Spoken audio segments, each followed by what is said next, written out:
자, 그러면 이렇게 CD 이후의 입력이 pass였는데 이 경로를 어떤 식으로 정의를 하는지를 좀 살펴보도록 하겠습니다. 자, 경로라는 거는 파일과 디렉토리가 가리켜질 수 있는 어떤 방법이거든요. 자, 그래서 경로라고 부르는 이유는 아까 제일 처음에 보여드렸던 루트 디렉토리부터의 이 수직적 하이라키를 따라오면서 어떤 파일이나 디렉토리를 지칭하게 되어 있기 때문이에요. 그래서 루트부터 시작하는 경로가 일반적으로 우리가 생각하는 경로라고, 이 디렉토리 구조에서 경로라고 말을 할 수가 있습니다. pass. 자, 그런데 이제 그래서 이와 같이 만약에 디렉토리 하이라키가 이와 같이 돼 있는데, 자, 우리는 조인을 알고 싶다. 그럼 조인이 어디 있나? 이걸 알아보는 방법은 루트부터 시작해서 이와 같이 디렉토리를 따라오는 이 하나의 경로를 따라가면 알 수 있다. 자, 그래서 pass라고 우리가 부르게 되는 것이죠. 자, 그러면 아까 방금 말씀드렸다시피 루트부터 보통 시작하는 게 경로를 표현하기 좋습니다. 자, 그래서 이렇게 루트부터 시작하는 경로의 표현법을 우리는 absolute pass라고 해요. 절대 경로라고 부릅니다. 자, 그래서 절대 경로는 start at root of the directory hierarchy. 자, 디렉토리 구조의 루트부터 시작하는 거고요. 자, 꼭 루트부터 시작해야 돼요. 그래서 항상 모든 경로의 표기법이 자, 이렇게 루트부터 시작합니다. 루트. 자, 그래서 예를 들면 이 호스트 네임 같은 경우는 루트 아래에 있는 etc 디렉토리 아래에 호스트 네임 파일을 의미하는 거고요. 자, 이와 같은 경우는 루트 아래 홈 아래 kbkim이라는 디렉토리를 의미하게 되는 것입니다. 자, 경로를 표현할 때 마지막에 이런 슬래시가 있다는 말은 이 경로는 지금 디렉토리를 의미한다 라고 생각하시면 되겠습니다. 자, 그래서 LS를 가지고 이와 같은 경로들을 체크를 더 자세하게 할 수가 있을 것이고요. 자, 근데 이제 항상 이 절대 경로를 사용하느냐? 그렇지 않습니다. 자, 우리가 예를 들면 cd하고 점점 더블 닷을 찍었었죠. 자, 그럴 경우에 어떻게 됐어요? 상위 디렉토리로 올라갔는데 이처럼 자, 경로는 이 루트부터 시작하지 않는 경우도 있습니다. 자, 그래서 루트로 시작하지 않는 경로들은 보통 relative path라고 정의를 하게 됩니다. 상대 경로고요. 자, 상대 경로는 항상 나의 현재 디렉토리, 자, current working 디렉토리를 기준으로 해서 경로 이름을 정하게 됩니다. 자, 그래서 relative path는 현재 경로를 기준으로 해서 정하기 때문에 자, 만약에 현재 제가 루트로 디렉토리를 바꿨어요. 바꾼 이후에 자, 이와 같이 usr이라고 지금 경로 이름을 적었습니다. 이때는 자, 슬래시로부터 시작하지 않죠. 이 말은 뭐냐면 이게 바로 상대 경로라는 것입니다. 자, 루트부터 시작하지 않는 경로의 이름. 자, 그러면 현재 나는 루트에 있는 거고 루트에서 유저로 간다. 자, 한번 볼까요? 제가 만약에 절대 경로인 루트로 가겠습니다. 자, 그러면 현재 제 워킹 디렉토리는 루트가 되겠죠. 자, 그러면 이때 ls를 해보면 자, 현재 만약에 usr 자, 유명한 디렉토리이기 때문에 자, usr로 한번 가볼까요? 자, 현재 여기서 만약에 제가 cd usr 이렇게 한다는 말은 뭡니까? 슬래시로부터 시작하지 않았기 때문에 이거는 상대 경로 표기법이고요. 상대 경로로 표기해서 나의 현재 디렉토리인 루트부터 시작해서 루트 아래에 있는 usr이라는 디렉토리로 이동해 주라는 명령어가 되겠습니다. 자, 그러면 pwd를 해보면 자, 이와 같이 들어왔게 되겠죠. 자, 만약에 여기서 ls를 또 해보면 또 다른 디렉토리들이 있는데 만약에 여기서 제가 cd usr 하면 어떻게 될까요? 당연히 디렉토리를 못 찾게 됩니다. 자, 왜냐? 나의 현재 디렉토리는 루트 아래 usr인데요. 이 아래에 있는 하위 디렉토리에는 usr이라는 디렉토리가 없죠. 그렇기 때문에 파일 디렉토리를 명을 못 찾아서 경로를 못 찾아서 우리가 이동을 못 하게 되는 거예요. 만약에 우리가 소스라는 하위 디렉토리 이동한다. 자, 그러면 자, 이와 같이 현재 디렉토리 아래에 있는 하위 디렉토리의 네임을 찾아서 이동을 하게 되는 것이죠. 만약에 우리가 여기서 include로 이동을 한다고 해봅시다. 현재 이 include는 자, 루트 아래에 유저 아래에 include라는 디렉토리죠. 자, 그렇다면 우리가 이걸 절대 경로로 써볼까요? 자, 루트 아래, 유저 아래, include. 자, 그러면 이와 같이 이동이 되게 됩니다. sbin으로 가볼까요? 자, cd, 유저 안에 sbin. 자, 이게 바로 이제 절대 경로 표기법인데, 만약에 우리가 상대 경로로 쉐어에 한번 가봅시다. 자, 현재 쉐어는 어디에 아래 있죠?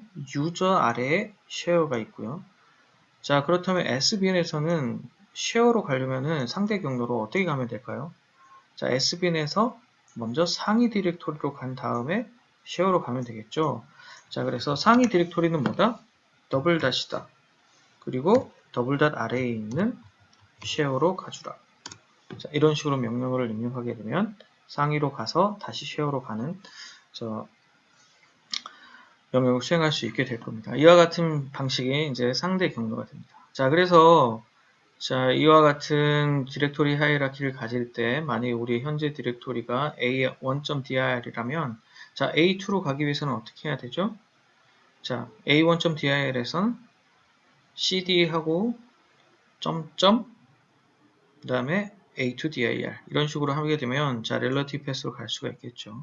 만약에 a1에서 etc 디렉토리로 가고 싶다. 어떻게 하면 됩니까?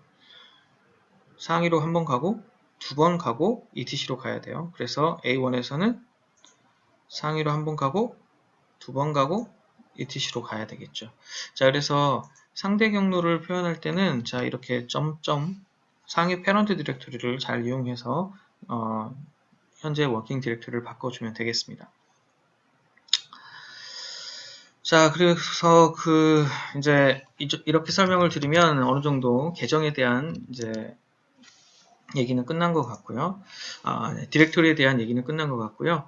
자, 그러면 이제 디렉토리를 어떻게 생성하고 삭제하느냐? 디렉토리 생성은 mkdir이라는 명령을 사용하고, 자, 삭제는 rmdir이라는 명령을 사용합니다. 자, 그런데 이제 mkdir을 하게 되면 텅 빈 디렉토리를 만드는 거고요. rmdir도 마찬가지로 텅 빈 디렉토리만 지울 수가 있어요. 자, 예를 들면은 자, 우리가 mkdir dir01을 만들어 봅시다. 자, 만들었는데 만약에 지우고 싶다. 그러면 ls를 보면 일단 dir01이 있는 거고요. 지우고 싶다. 그러면 rm dir01 하면 이렇게 지워지겠죠.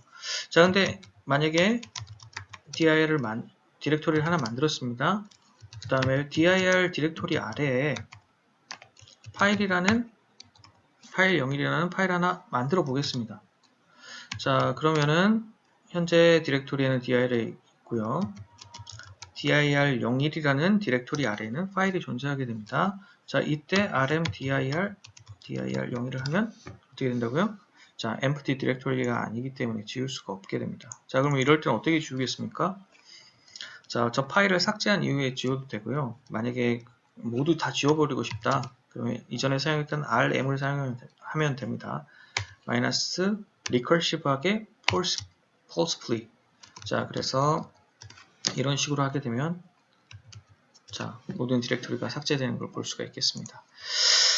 자, 또 특이한 게 이제 -p라는 옵션을 주게 되면은 자, 이와 같은 디렉토리의 하이어라키를 한꺼번에 만들어주는 동작도 하고요. 반대로 지울 때도 -p를 하게 되면은 상위 디렉토리까지 동시에 지워주는 역할을 하게 됩니다. 한번 테스트 해보시기 바라고요. 자, 그러면 카피어 같은 경우는 자, 아까 방금 파일 카피와는 좀 다르게 디렉토리 카피는 여러 가지 컨비네이션이 존재할 수가 있습니다. 자, 특히 카피어 같은 경우는 디렉토리를 디렉토리로 카피하는 것은 불가능합니다. 자, 디렉토리에서 디렉토리를 카피를 하려면 일반적으로 불가능하고 옵션 -r을 주게 되면은 디렉토리의 전체 내용을 카피할 수 있게 돼요. 자, r이란 말은 리커시브 하는 말이 되겠죠. 왜냐하면 디렉토리 아래에서 관리하고 있는 다른 파일들이 있을 수 있기 때문에 그런 파일들을 모두 옮겨줘야 되기 때문에 -r이라는 옵션을 줘야 카피가 가능합니다. 자, 그런데 move와 같은 경우는 좀 틀려요. move와 같은 경우는 아래쪽에 있는 파일들을 생성하는 게 아니라 그대로 들고 옮겨가면 되기 때문에 자, old 디렉토리를 existing 디렉토리를 하면 해당하는 디렉토리 아래로 그냥 옮기는 작업을 하게 되는 것이죠. 마찬가지로 자, 이름을 바꿀 수가 있고요. 자, 이런 올드 디렉토리와 뉴 디렉토리 이름을 바꿀 수가 있고요. 파일 같은 경우도 디렉토리로 이동한다던가 카피를 할 수 있습니다. 자, 그럼 한번 예를 들어볼까요? 만약에 우리가 디렉토리 하나를 만들고요. 두 개를 만들어 봅시다. 자, 그러면 두 개가 있는데 만약에 우리가 디렉토리 2번을 01로 옮겨 카피를 해볼까요? 자, 근데 이게 카피가 되지 않습니다. 왜? 자, 디렉토리이기 때문에. 그럼 카피를 하고 싶으면 어떻게 하느냐? -r이라는 옵션을 줘서 01을 1로. 자, 이렇게 하면 현재는 그대로 있고요. 자, 디렉토리 01을 보면 디렉토리 2번이 복사가 된 걸 볼 수가 있습니다. 자, 만약에 우리가 디렉토리 2번을 디렉토리 3번으로 복사를 해볼까요? 자, 이렇게 복사를 하게 되면 현재 디렉토리가 자, 하나 더 복사된 걸 볼 수가 있고요. 자, 이때 만약에 우리 move를 한번 해봅시다. move dir 04번을 디렉토리 05로 4번이 없었네요. 자, 그러면 3번을 일단 4번으로 바꿔볼까요? 자, 그래서 3번을 4번으로 바꾸면 자, 3번이 디렉토리 3번이 디렉토리 4번으로 바뀐 거 볼 수가 있고요. 만약에 이 디렉토리 4번을 현재 존재하고 있는 디렉토리 01로 이렇게 명령어를 준다면 자, 현재 디렉토리 4번이 없어졌고 자, 디렉토리 1번 아래로 자, 이렇게 두 개가 들어간 거 볼 수가 있겠습니다. 자, 그래서 이런 식으로 해서 우리가 디렉토리를 복사하거나 움직일 수가 있고요. 자, 그러면 저도 한 가지 좀 특이한 디렉토리에 대해 설명을 드리면 홈 디렉토리라는 게 있습니다. 그래서 사용자 계정의 디렉토리인데요. 자, 예를 들면 제가 여기서 cd하고 물결 문의를 하게 되면은 자, 저의 현재 디렉토리로 가게 됩니다. 자, 근데 만약에 자, 이 물결 문의는 그래서 현재 사용자의 워킹 디렉토리를 말하는데요. 자, 현재 이 그 시스템에는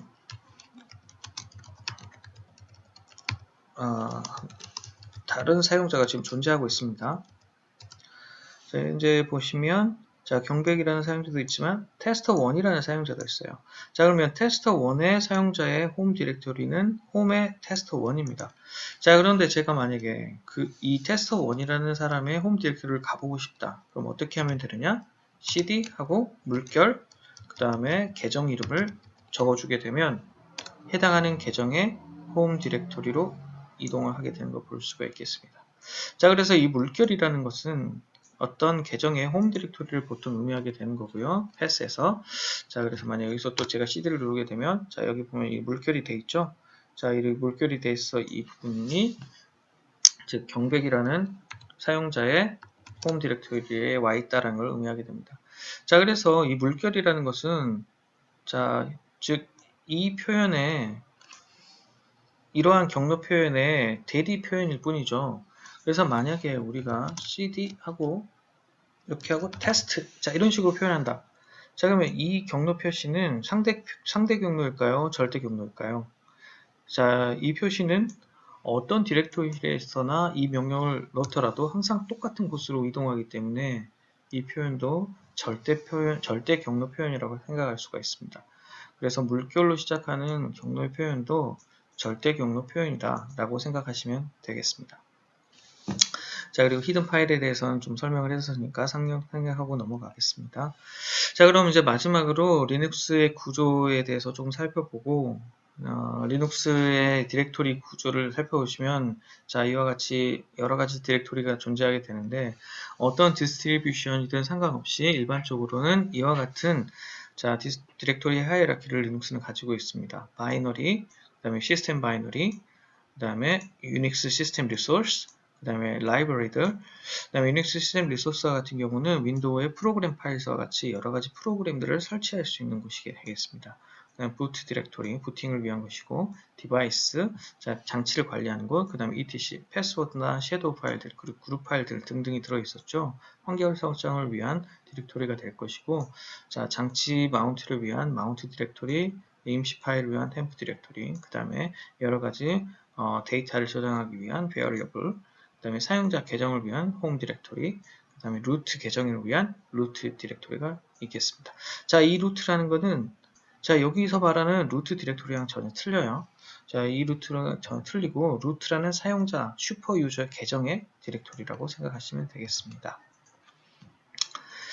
자, 그러면 이제 마지막으로 파일의 압축에 대해서 알아보겠습니다. 자, 이와 같이 디렉토리 구조가 복잡해지고 파일이 많아지게 되면은 어떤 디스크 용량이 부족해질 수도 있습니다. 그리고 소스 트리 같은 경우에는 서로 공유를 할 텐데 이럴 경우에는 하나의 여러 가지 구조 또는 여러 가지 파일을 하나로 묶어서 보내는 게 좋겠죠. 그래서 그런 연유로 여러 가지 압축 기술과 아카이빙 기술이 나오게 됩니다. 자, 여기서 이제 세 가지 이렇게 gzip, bzip, zip 이렇게 써놓고 마지막에 tar라고 적어놨는데요. 자, 아카이빙을 한다는 말은 그 파일을 그대로 이렇게 합친다라는 의미가 돼서 이제 이 tar라는 명령어가 이 아카이빙 명령어입니다. 자, 그럼 아카이빙은 그대로 합치는 거기 때문에 그 파일 용량이 줄어들지는 않아요. 자, 그럼 파일 용량을 줄이는 압축은 무엇이냐? 자, 이런 zip이나 bzip, 그램 gzip을 통해서 압축을 할 수가 있게 되는 것이죠. 자, 그래서 타르와 같은 경우 자, 파일들을 여러 개를 하나로 묶을 수가 있고요.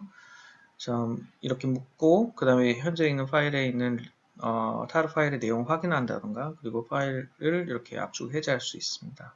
그리고 이제 만약 우리가 뭔가 아카이빙 해제할 수 있는 거죠. 만약에 근데 이제 우리가 이렇게 아카이빙된 파일을 좀 더 압축을 해서 용량적으로 줄여보고자 한다. 그럼 이런 G 또는 J라는 옵션을 주게 되면은 그 파일이 압축이 되게 되는 것이죠. 자, 예를 들면은 자, 우리 dir 디렉토리 2번도 디렉토리 1번으로 옮겨 보겠습니다. 자, 그러면은 현재는 디렉토리 0번이 있고 디렉토리 4번도 옮기죠. 아니군요. 현재 이제 디렉토리 01이 현재 디렉토리 테스트에 존재하게 되는데, 자, 이 디렉토리 01을 압축을 한번 해봅시다. 그래서 먼저 아카이브를 해볼까요? 여러 개의 파일이 있기 때문에. 그래서 tar cvf 그다음에 dir.tar 이런 식으로 해볼까요? 그러면 이와 같은 디렉토리 구조가 자, 하나의 파일로 이렇게 아카이빙이 되게 됩니다. 자, 근데 이제 파일 크기가 좀 커요. 그렇기 때문에 이거를 좀 압축을 해볼까요? 만약에 bzip으로 해볼까요? cvf dir. 자, 디렉토리를 압축을 한번 해봅시다. 자, 그러면은 자, 그냥 타르 파일은 아카이빙 파일이라서 파일을 접촉을 해놓은 거기 때문에 파일 크기가 줄지 않아요. 그런데 이제 이런 식으로 압축 기법을 사용하게 되면은 엄청나게 용량이 준 거를 확인할 수가 있습니다. 자, 그러면 이 안에 내용을 어떻게 확인할까요? tar tf 이런 식으로 하면은 자, 어떤 파일들이 아카이빙 되는지 확인할 수가 있고, 만약에 우리가 자, 이런 식으로 해서 디렉토리를 지웠다고 해봅시다. 근데 이제 xvf라는 명령을 통해서 자, 이런 식으로 압축을 풀고 아카이빙을 풀 수가 있고요. 자, 이러면 다시 디렉토리가 정상적으로 해제가 돼서 파일을 확인할 수 있는 걸 볼 수가 있습니다. 자, 그래서 이런 식으로 해서 우리가 파일과 디렉토리에 대해서 이번 시간에 알아보았습니다. 네, 수고했습니다.